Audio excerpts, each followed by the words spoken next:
The shuttle shook hard as it entered the docking bay of Station Helix 7. Park gripped her seat and looked through the small window. The station was huge. It floated in space like a metal flower, with long arms reaching out in every direction. Lights blinked everywhere. Ships moved in and out like busy insects. Was 23 years old. She had black hair tied back in a simple ponytail. Her face was calm, but her heart was beating fast. She was one of only 3 humans accepted into the Galactic Coalition Combat Academy this year. The other 2 were assigned to different stations. Here on Helix 7, she was alone. The shuttle landed with a soft bump. The door opened and cold air rushed in, picked up her single bag and walked out. The docking bay was full of aliens. She had seen pictures before, but seeing them in person was different. Some were tall, some were short. Some had scales, some had fur. Some had 2 arms, some had 4. And all of them looked at her like she did not belong. A mechanical voice spoke from the ceiling. All new cadets report to Orientation Hall 7. Follow the blue lights. Followed the lights on the floor. They led her through long hallways made of smooth metal. The walls had screens showing information in many languages. She could not read most of them. Other cadets walked the same path. None of them spoke to her. She reached the orientation hall. It was a big room with hundreds of seats arranged in circles. At the center was a raised platform. Found an empty seat near the back. She sat down and waited. The seats around her filled quickly. To her left sat a tall alien with blue skin and long arms. His eyes were large and golden. He looked at her once, then looked away. To her right sat a creature made of what looked like living crystal. Light moved inside its body like slow fire. It did not seem to notice her at all. More cadets arrived. Saw a 4-armed alien with gray skin sit in front of her. It turned its head and stared at her with 4 small eyes. "You are human," it said. Its voice was rough, like stones rubbing together. "Yes," said. The alien made a sound that might have been a laugh. "Small, weak, 2 arms only. How did you pass the entrance tests?" Did not answer. She had heard this before. During the selection process on Earth, the Coalition officers had looked at her the same way. Humans were new to the galaxy. They had only joined the Coalition 50 years ago. To most alien species, humans were children, young, primitive, not ready. The alien turned away, losing interest. Let out a slow breath.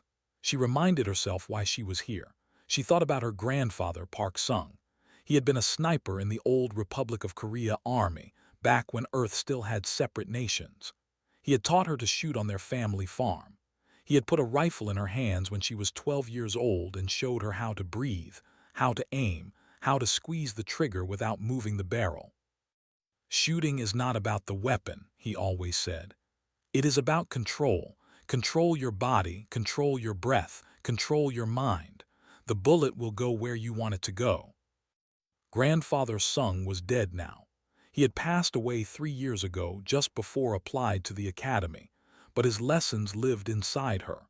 Every time she held a weapon, she felt his hands guiding hers. A loud tone filled the room. Everyone went quiet. A figure stepped onto the central platform. He was tall and thin, with dark green skin covered in small scales. His eyes were yellow with black slits.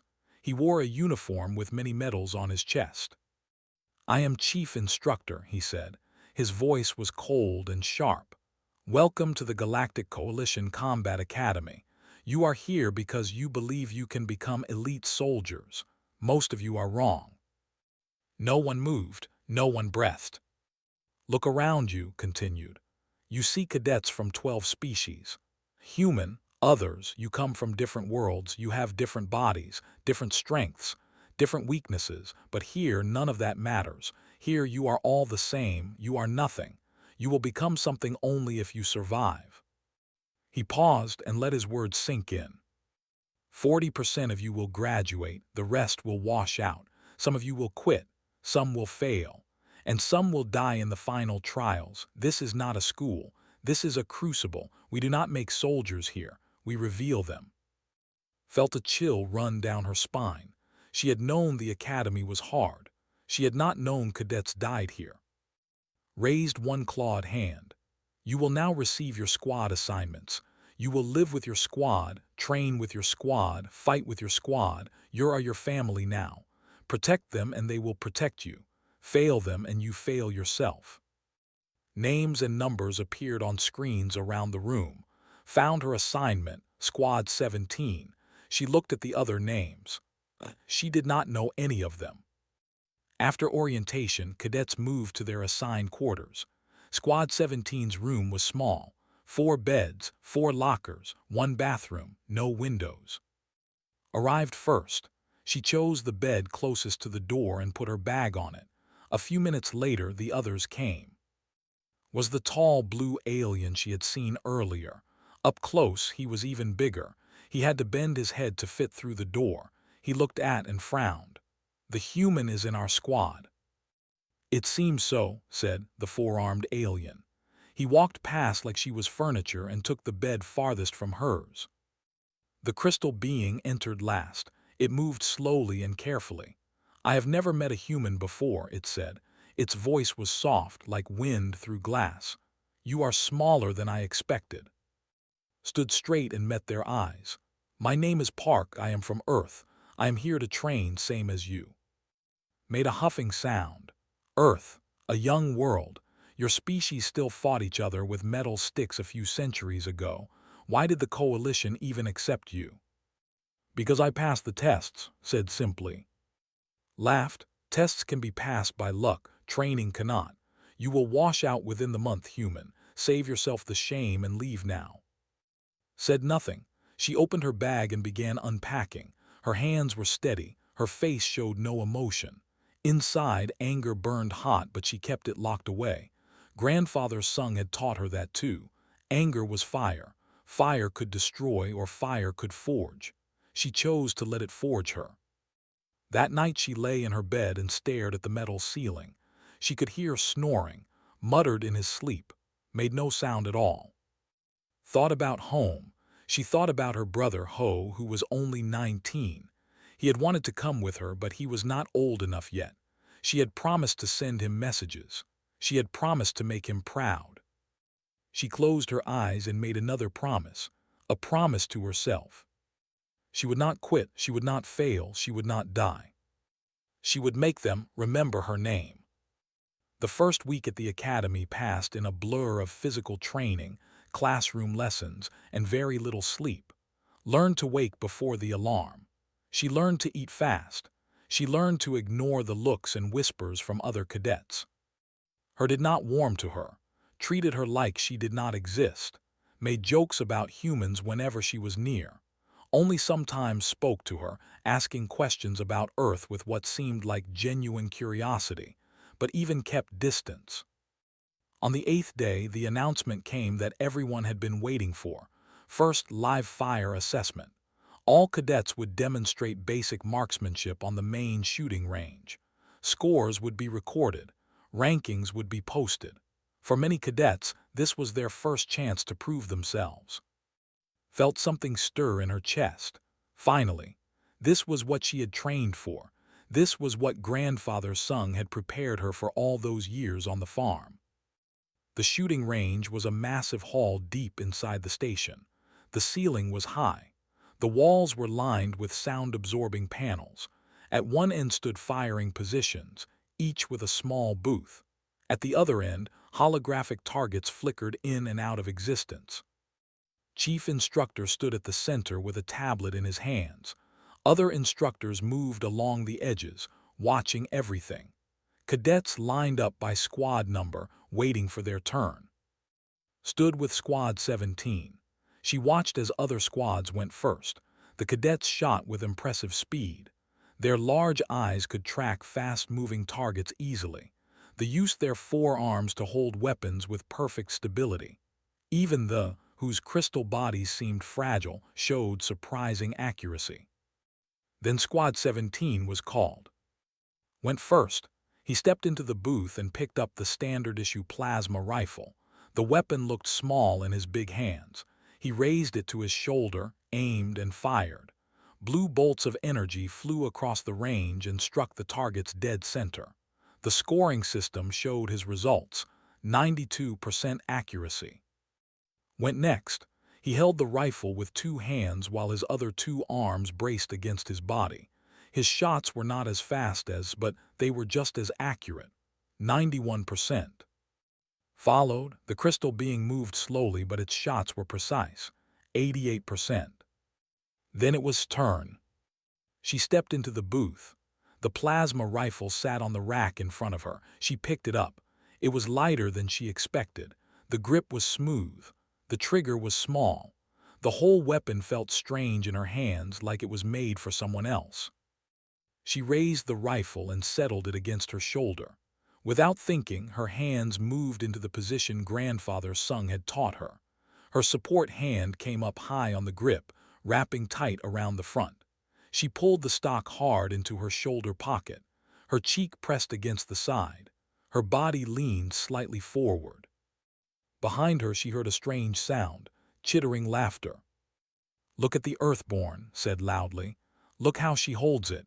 She grips it like she is afraid it will bite her." Other cadets turned to look. Some laughed, some whispered.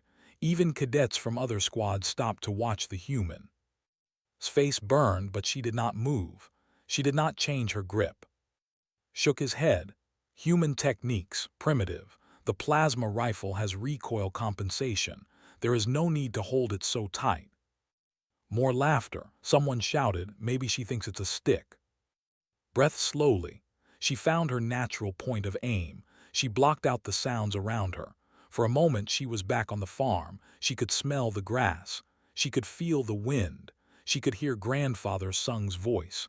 "Ignore everything. Only you and the target exist." She squeezed the trigger. Blue bolts flew across the range. They hit the targets one after another.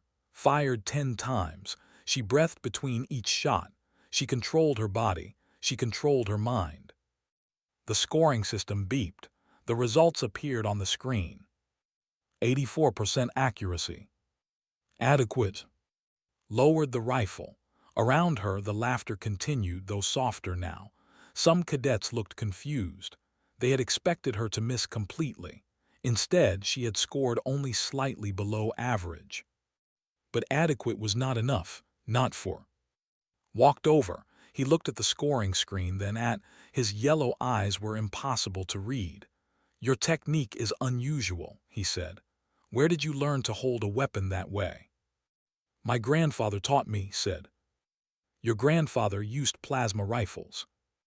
"No, he used projectile weapons, rifles that fired metal bullets." His eye ridges rose slightly. Around them, cadets went quiet. Projectile weapons were ancient history. Most species had abandoned them thousands of years ago. "Interesting," said, nothing more. He moved on to the next squad. Approached after the assessment ended. "Your score was acceptable," the crystal being said, "but you would do better if you changed your grip.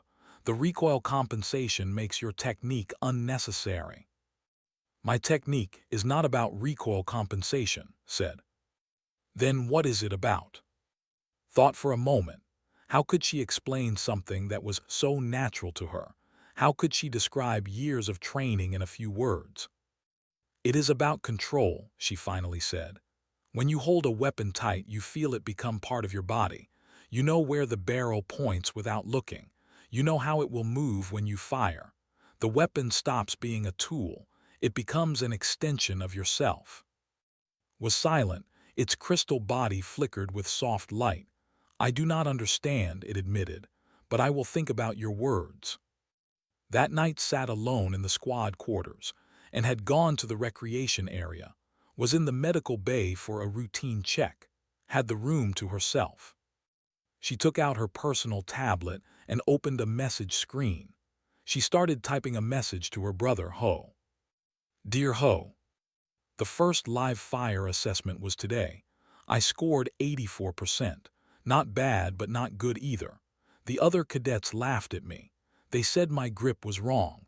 They said I was holding the rifle like it was going to bite me. I wanted to explain to them. I wanted to tell them about grandfather, about the farm, about all those mornings we spent shooting at targets in the field. But I stayed quiet. Words would not change their minds. Only results will. The instructors watched me carefully. One of them, the chief instructor, asked about my technique. I told him about grandfather. He did not laugh. He just said interesting and walked away. I do not know what he thinks. I miss home. I miss you. I miss grandfather's cooking. Remember how he always made that spicy stew on cold mornings? I would give anything for a bowl of that right now. But I am not coming back. Not yet. Not until I finish what I started. Take care of yourself. Study hard. Stay out of trouble. Your sister. She almost wrote more. She almost told him she wanted to quit. She almost admitted that she lay awake at night wondering if she had made a mistake, but she deleted those words. Ho looked up to her. She would not show him weakness. She sent the message and put the tablet away. The door opened and walked in. They saw sitting on her bed and ignored her, said something too in their own language. Both of them laughed. Did not react. She lay down on her bed and closed her eyes. Tomorrow was another day. Another chance to prove herself. Another chance to show them that the Earthborn girl with the strange grip was not someone to laugh at. She would make them see, whatever it took, however long it took. She would make them see. Weeks passed, fell into the rhythm of academy life. Wake early, train hard, study tactics, practice shooting, sleep little, repeat. Her scores improved slowly. She was no longer at the bottom of the rankings, but she was far from the top, and continued to ignore her. However, began to show something that might have been respect. The crystal being no longer asked her to change her grip. Instead, it watched her carefully, studying her movements like a puzzle to be solved. One morning, the announcement screens lit up with a special notice.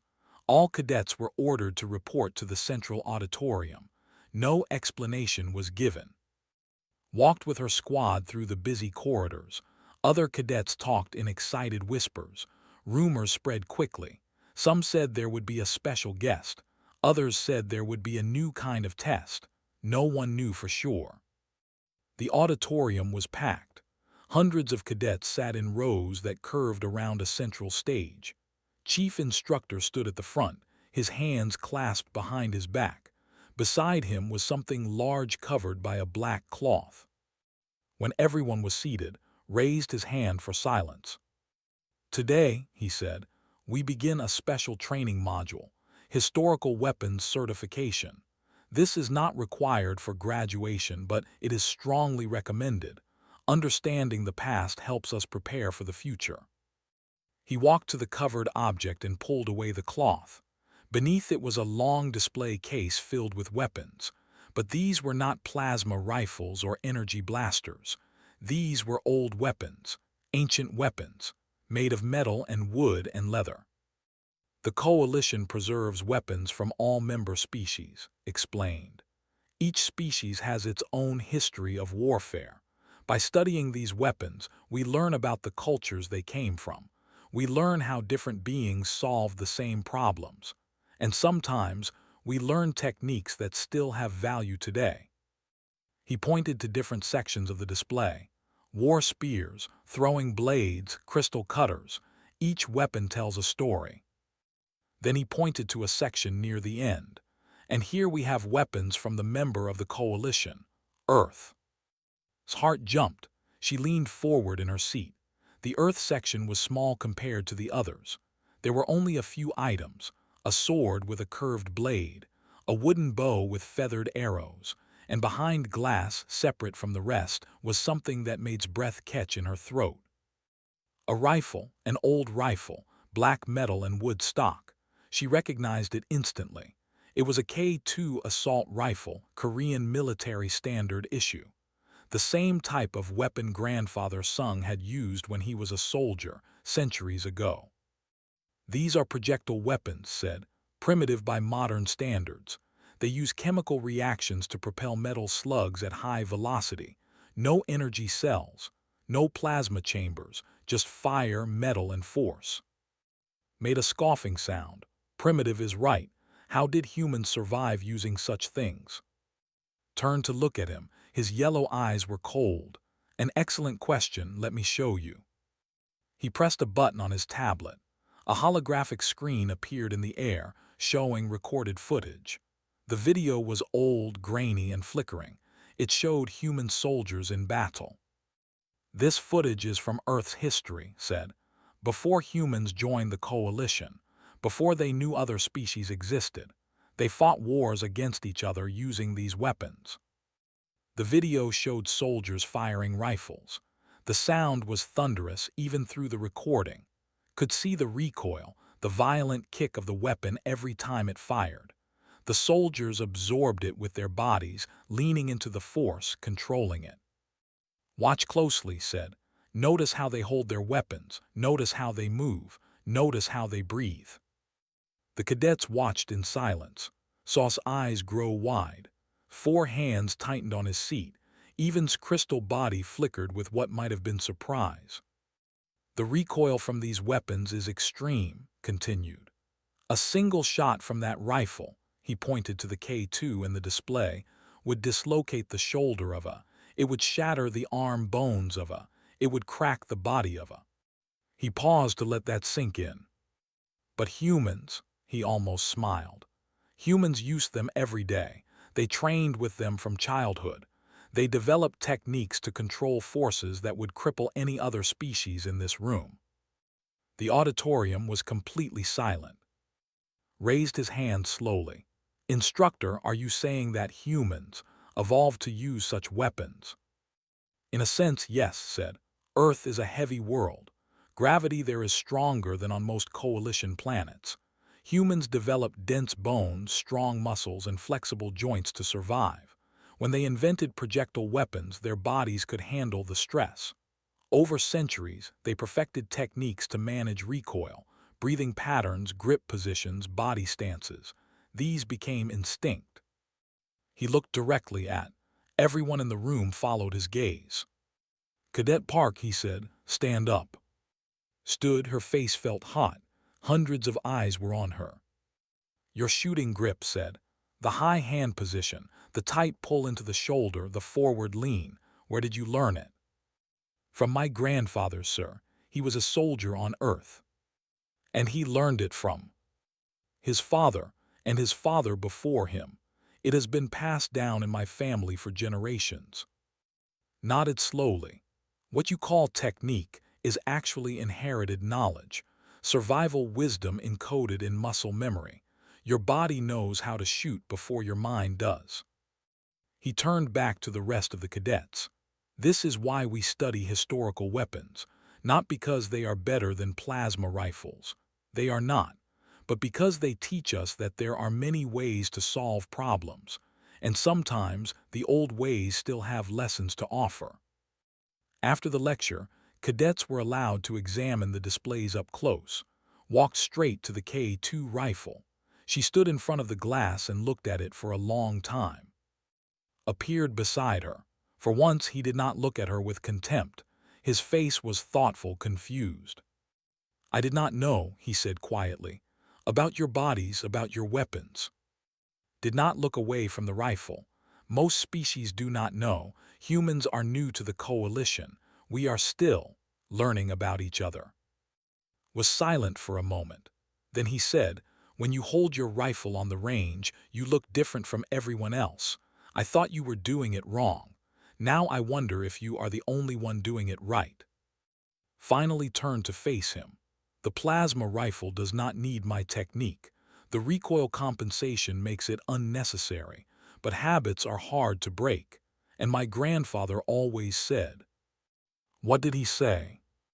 He said that tools change, but the body remembers. Learn to control yourself, and you can control any weapon. Said nothing. He looked at the K2 rifle, then walked away. That night came to bed. The crystal being stood there, light moving slowly inside its body. I have been thinking, said, about what the instructor showed us today. And I think I was wrong to tell you to change your grip. Your technique is not primitive. It is different, adapted. Maybe there is something to learn from it. Smiled for the first time in weeks. Thank you. Do not thank me yet, the said.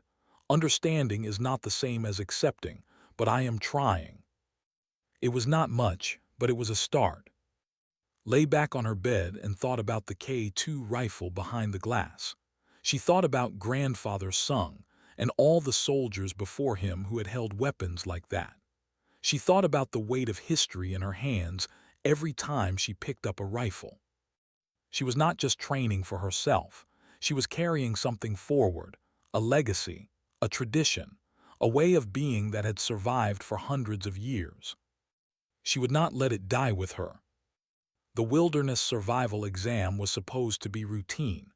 Drop onto a moon, navigate through hostile terrain, reach the extraction point, and return to the station. Simple, standard, something every cadet had trained for. Nothing about it was simple. Squad 17 stood at the shuttle door, looking out at the jungle moon called IV. The trees were massive, reaching hundreds of meters into the sky. The air was thick and wet. Strange sounds came from every direction, clicks, howls, and something that sounded almost like screaming. Remember, the shuttle pilot said, you have 48 hours to reach the extraction point. Stay together. Trust your training. Do not engage wildlife unless absolutely necessary. Nodded, as the tallest and strongest, he had been made squad leader for this mission. We understand. Let us go. They jumped from the shuttle and landed in the soft mud below. The shuttle pulled away, leaving them alone in the alien jungle. For the first few hours, everything went well. Led them through the dense vegetation using his enhanced vision to spot dangers. Used his 4 arms to clear paths through the thick vines. Moved carefully, its crystal body glowing faintly in the dim light. Walked at the back, watching their trail, making sure nothing followed them. They stopped to rest by a small stream, checked his plasma rifle and frowned. The readings are strange. The charge indicator keeps flickering. Checked his own weapon. Mine too. There must be some kind of interference in the atmosphere. The briefing did not mention this, said quietly. Felt a cold knot form in her stomach. Something was wrong. The briefing had been very detailed about the moon's geography, its weather patterns, its plant life. But there had been no mention of electromagnetic interference. No mention of anything that could affect their weapons. We should keep moving, she said. The faster we reach extraction, the better. They continued through the jungle. The strange sounds grew louder, closer. His hand stayed near her rifle, ready to grab it at any moment. Then stopped suddenly. The crystal being's body flickered rapidly, a sign of distress. Something is coming.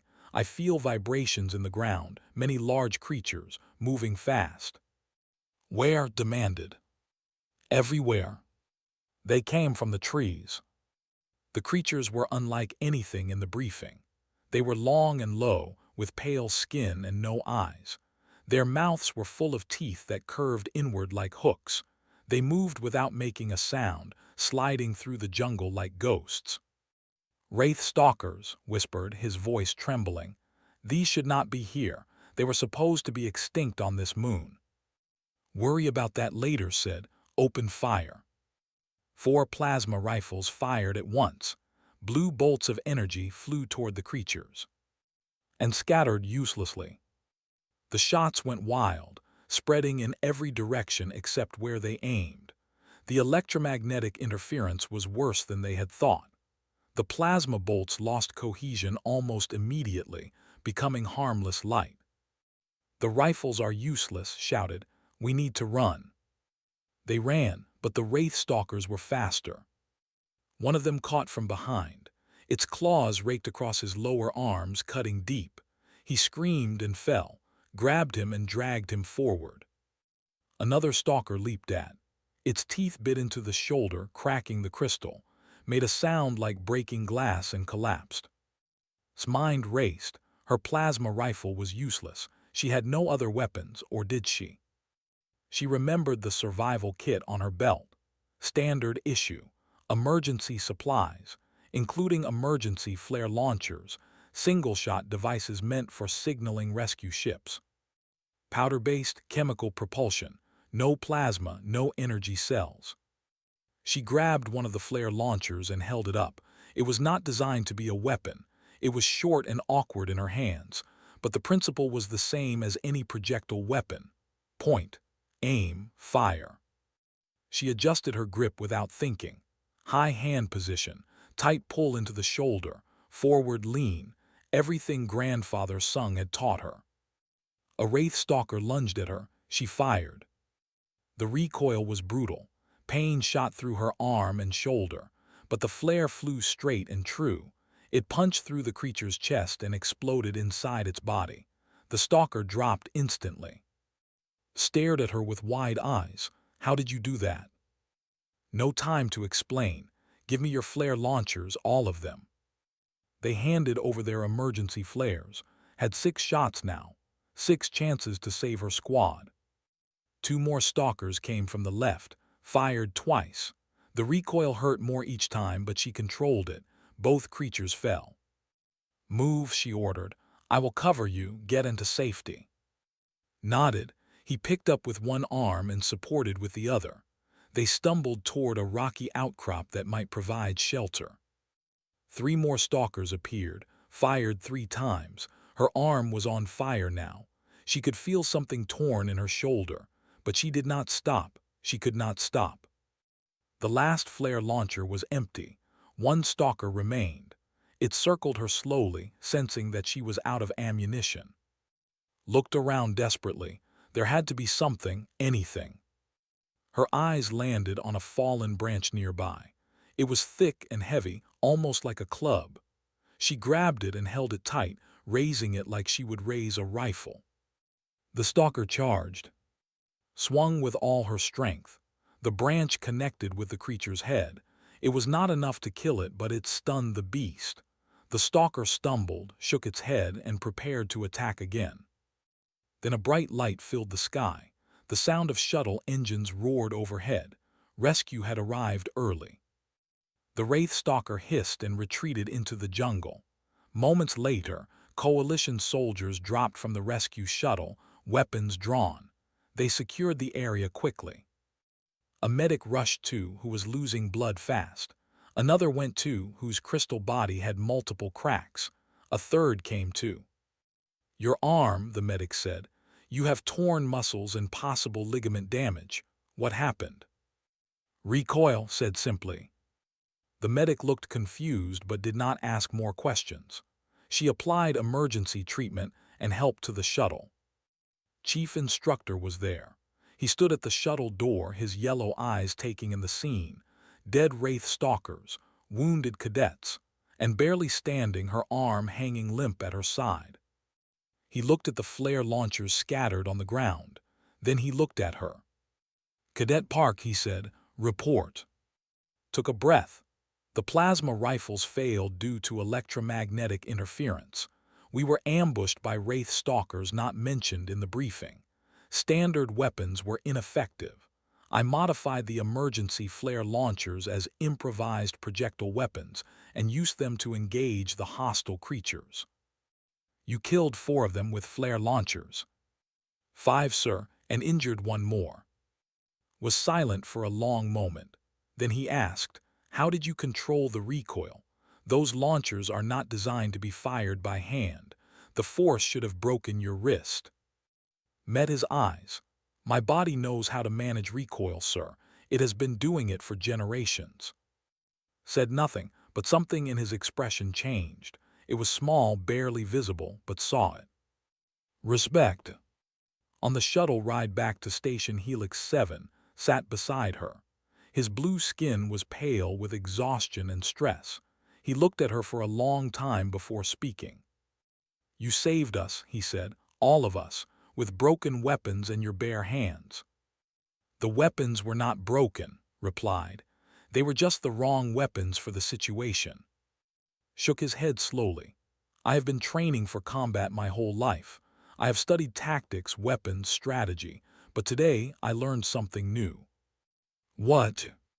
That sometimes the old ways are not primitive. They are just waiting for the right moment to be useful again. He paused. I am sorry for how I treated you, for what I said about humans. Managed a tired smile. Thank you, that means a lot.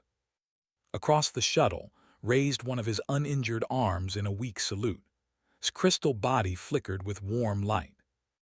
They were still a long way from the end of training, but something had changed between them.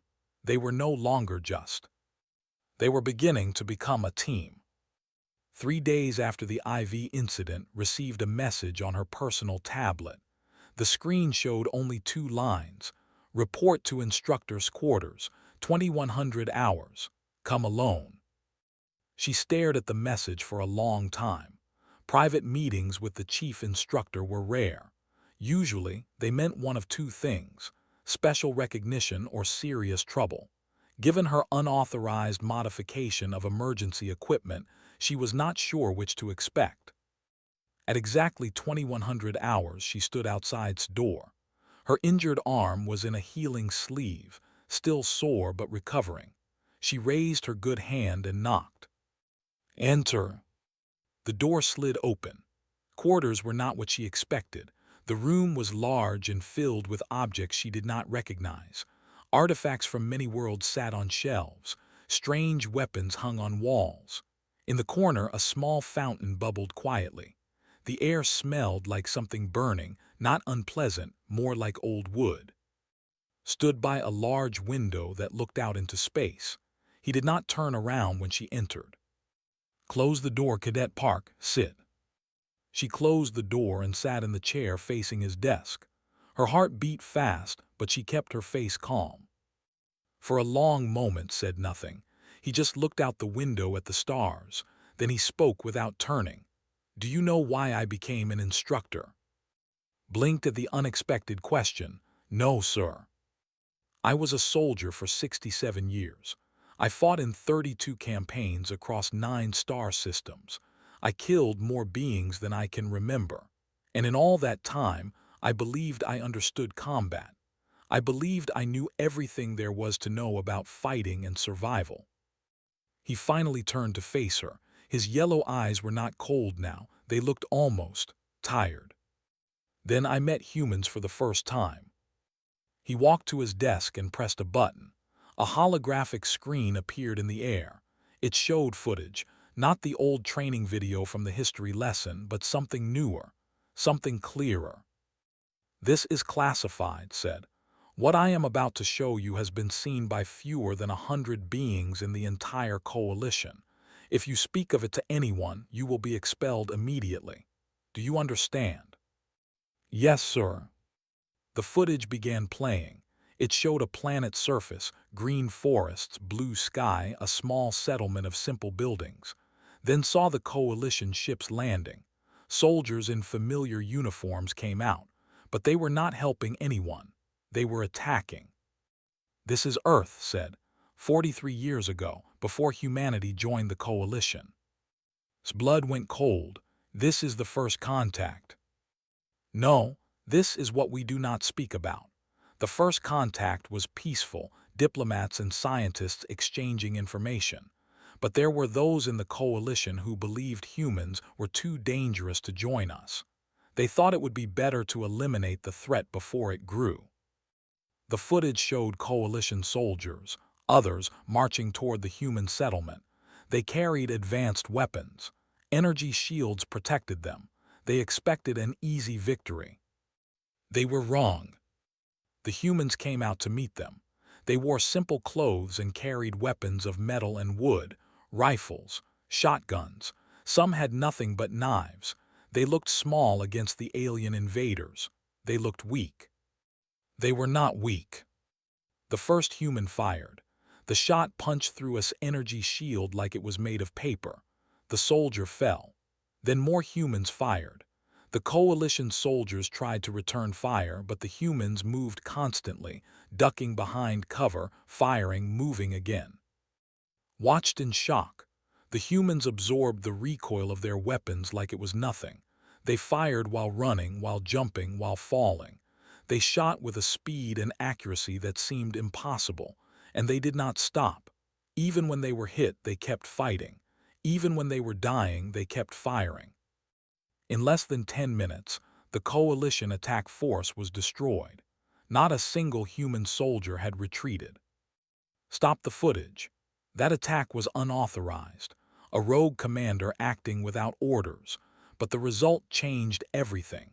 The coalition saw what humans could do. They saw that a species we considered primitive could defeat our best soldiers using weapons made of metal and fire. He sat down heavily in his chair.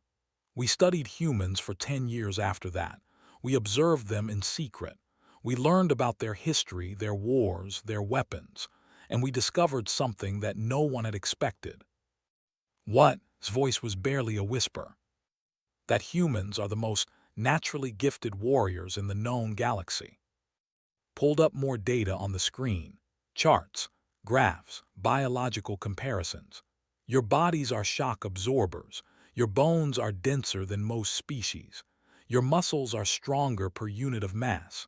Your joints are more flexible.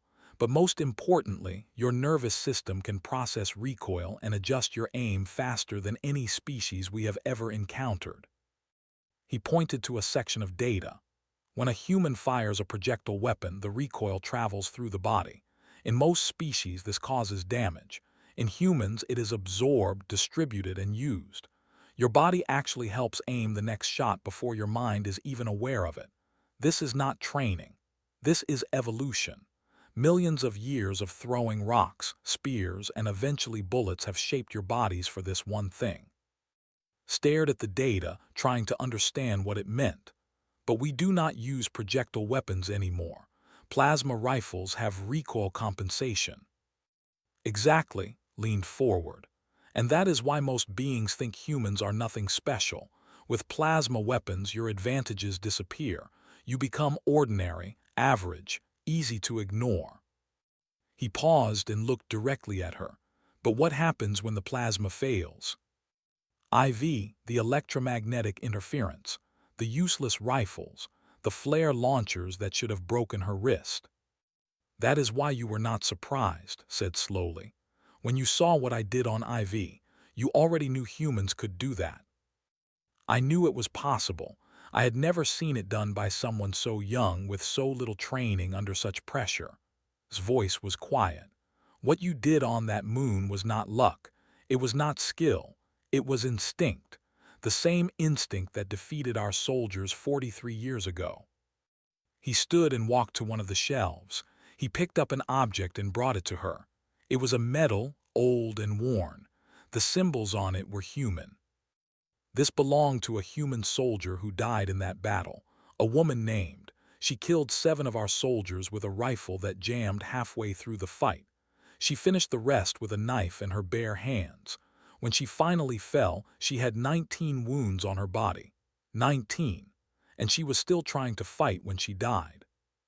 He placed the medal in his hand. I took this from her body myself. I keep it to remind me of what humans really are. Looked at the medal. Her hands trembled slightly. Why are you telling me this? Returned to his seat. Because the coalition is changing. Threats are growing. There are enemies on our borders who do not fight with plasma rifles. They fight with weapons that our technology cannot counter. And when that time comes, we will need soldiers who can fight without technology. He looked at her with something she had never seen from him before. Not just respect, hope. I want you to help me train them. After you graduate, I want you to become an instructor here. Teach cadets the old techniques, the breathing, the grip, the movement. Teach them what humans know. Teach them to fight like Earthborn. Was silent. The weight of his words pressed down on her. This was not just about her anymore. This was about something much bigger. Why me? She finally asked. I am just a cadet. I am not even the best shooter in my squad. Scores do not matter, said. What matters is that you have the instinct and you understand why it works. Most humans just do it without thinking. You understand the why. That makes you a teacher, not just a shooter. He leaned back. You do not have to decide now. Finish your training, graduate, then come to me with your answer. Stood still holding the medal. "Sir, this belongs in a museum or with her family." Shook his head. She had no family, no home to return to. I think she would want a fellow human to have it, someone who might understand. Closed her fingers around the metal. It was warm in her palm. "Thank you, sir, for showing me this, for trusting me with it." Nodded. "Go rest, Cadet Park. You have training tomorrow, and remember, not a word to anyone." She turned to leave. At the door she paused and looked back. "Sir, the grip technique that everyone mocked. You knew what it was from the beginning, did you not?" Almost smiled. "Only Earthborn can shoot like that, Cadet Park. I recognized it the moment I saw you." The door closed behind her. Walked slowly back to her quarters, the metal tight in her hand. The weight of history pressed against her fingers. She had come here to prove herself. Now she understood she was proving something much more. She was proving what humanity could be.